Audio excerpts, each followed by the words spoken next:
Damai sejahtera Allah yang melampaui segala akal, itulah yang menguasai hati dan pikiran saudara di dalam Kristus Yesus Tuhan kita. Amin. Saudaraku, dimanapun saudara saat ini berada, saya sampaikan selamat hari Minggu. Dan firman Tuhan pada Minggu Kosi Modogeniti hari ini tertulis dalam Mazmur 42 ayat 1 sampai ayat 6. Saya akan membacakannya. Untuk pemimpin biduan, nyanyian pengajaran Bani Korah.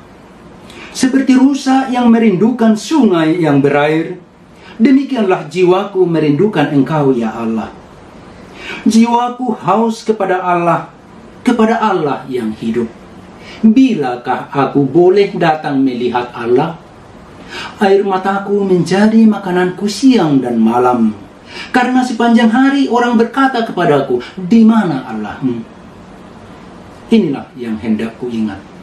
Sementara jiwaku gundah gulana. Bagaimana aku berjalan maju dalam kepadatan manusia, mendahului mereka melangkah ke rumah Allah dengan suara sorak-sorai dan nyanyian syukur dalam keramaian orang-orang yang mengadakan perayaan. Mengapa engkau tertekan, hai jiwaku, dan gelisah di dalam diriku? Berharaplah kepada Allah, sebab aku akan bersyukur lagi kepadanya, penolongku dan Allahku. Demikian pembacaan firman Tuhan. Terasing dan tertekan adalah situasi dan kondisi hidup yang paling menyakitkan.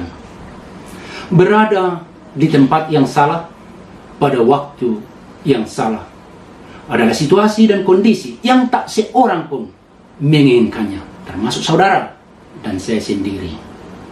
Namun demikian, ada kalanya, ada waktunya kita berada dalam situasi dan kondisi. Dan sekarang ini tidak jarang orang yang berada dalam kondisi seperti itu. Kondisi terasing dan terisolasi. Secara khusus karena merebaknya pandemik virus corona.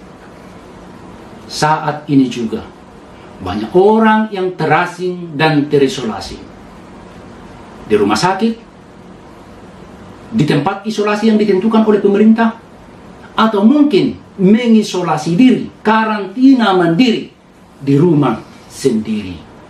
Banyak orang yang merasa terasing dan terisolasi. Saudaraku, apakah saudara saat ini merasa terasing dan terisolasi? Atau apakah saudara pernah mengalami perasaan berada dalam situasi dan kondisi seperti itu? Itulah yang dialami oleh pemazmur yang menuliskan Mazmur 42 ayat 1 sampai 6 ini. Dia mengungkapkan pengalaman hidup yang sangat menyakitkan. Dia menyingkapkan melalui untaian kata-kata indah dalam kitab Mazmur ini realitas hidup yang sangat menyakitkan, yaitu terasing dan terisolasi. Dia berada jauh di tempat yang dia tidak inginkan. Mungkin dia jauh dari Yerusalem. Dia jauh dari bait Allah, tempat di mana hatinya mendapat ketenangan dan sukacita. Tempat di mana dia dapat memuji, memuliakan nama Allahnya, Allah Abraham, Ishak dan Yakub. Di mana dia bisa bersama-sama dengan saudara-saudaranya beribadah, memuji, memuliakan nama Tuhan, mendengarkan firman Tuhan. Tapi sekarang, sewaktu dia mengungkapkan pengalaman hidupnya ini, dia tidak berada di situ. Kemungkinan besar menurut para ahli, dia sedang berada di gua-gua, di pegunungan, karena banyak musuh-musuh yang mengincar dia. Banyak musuh yang menginginkan nyawanya, sehingga dia harus melarikan diri dan bersembunyi di gua-gua di pegunungan. Dia ingin mencari perlindungan. Karena itu dia mengungkapkan keadaan hati, jiwanya yang gundah gulana. Dia mengungkapkan penderitaan batin, jeritan jiwa penuh tangisan. Air mataku menjadi makananku siang dan malam. Jiwaku haus kepada Allah, seperti rusa yang haus akan sungai yang berair. Dia mengingat, dia merenungkan, dan dia hanya dapat bernostalgia akan situasi dan kondisi yang indah di rumah Tuhan, di kota Allah, kemungkinan di Yerusalem, ketika dia berkata, inilah yang hendak ku ingat, bagaimana aku berjalan maju dalam kepadatan manusia, mendahului mereka melangkah ke rumah Allah dengan suara sorak-sorai dan nyanyian syukur dalam keramaian orang-orang yang mengadakan perayaan. Dia mengingat, dia bernostalgia akan keindahan beribadah bersama di rumah Allah, di kota Allah. Sekarang itu hanya impian. Sekarang dia berada dalam situasi terasing dan terisolasi. Saudara-saudara, keadaan terasing dan terisolasi, berada di tempat yang salah pada waktu yang salah, adalah situasi dan kondisi yang tak seorang pun menginginkannya, termasuk saudara dan saya juga tidak ingin berada dalam situasi dan kondisi seperti itu. Tetapi orang yang berada dalam situasi dan kondisi itu bukanlah karena pilihan, tetapi situasi dan kondisi memaksa dia berada dalam keterasingan dan keterisolasian, sama seperti yang dialami oleh pemazmur. Saat ini juga banyak orang yang terisolasi dan terasing, berada di tempat yang dia tidak inginkan. Secara khusus dengan merebaknya virus corona, pandemik virus corona COVID-19 ini, banyak yang menjadi korban. Saat ini juga banyak yang sudah terinfeksi virus corona, atau banyak yang ODP, orang dalam pengawasan, atau PDP, pasien dalam pengawasan. Apapun statusnya, mereka berada di tempat yang terasing dan terisolasi. Apakah saudara sekarang sedang berada dalam keterasingan dan dalam keterisolasian?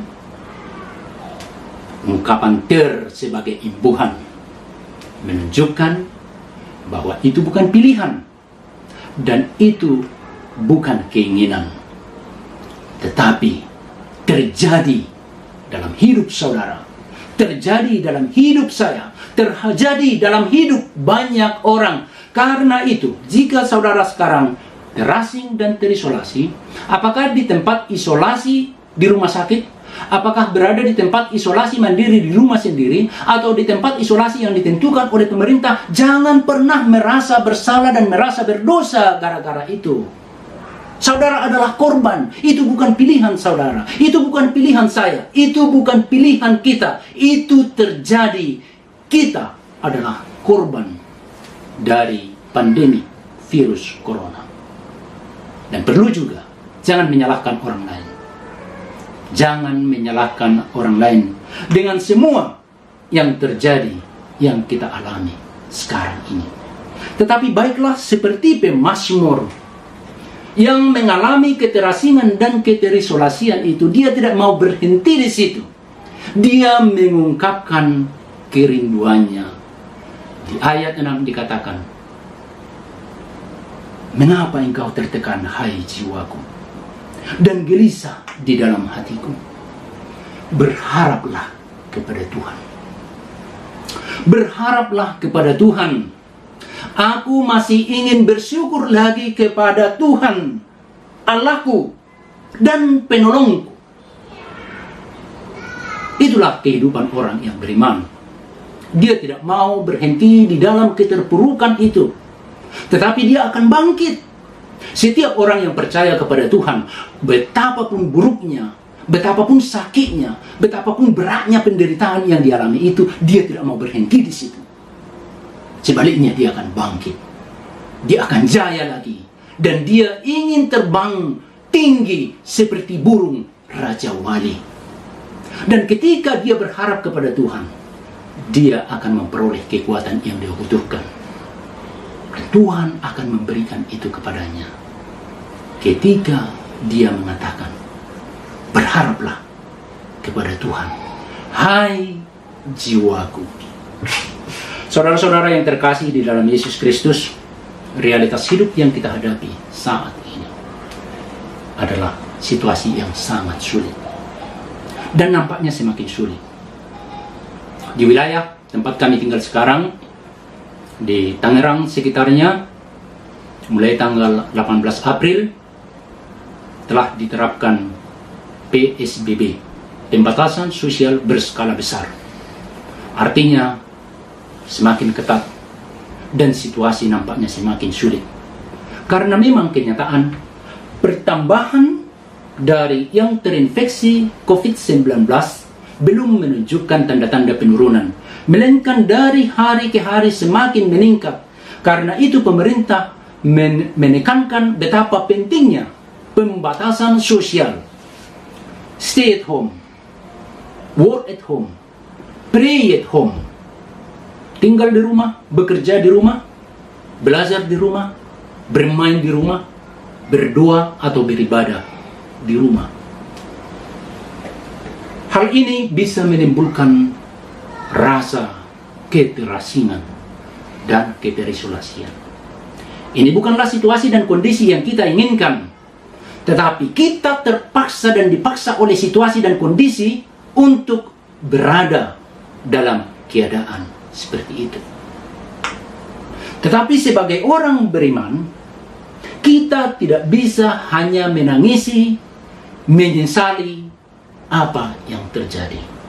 Kita harus bangkit seperti pemazmur yang mau bangkit, dan dia katakan, berharaplah kepada Tuhan. Mengapa engkau selalu menangis, hai jiwaku? Mengapa engkau gelisah di dalam hatiku?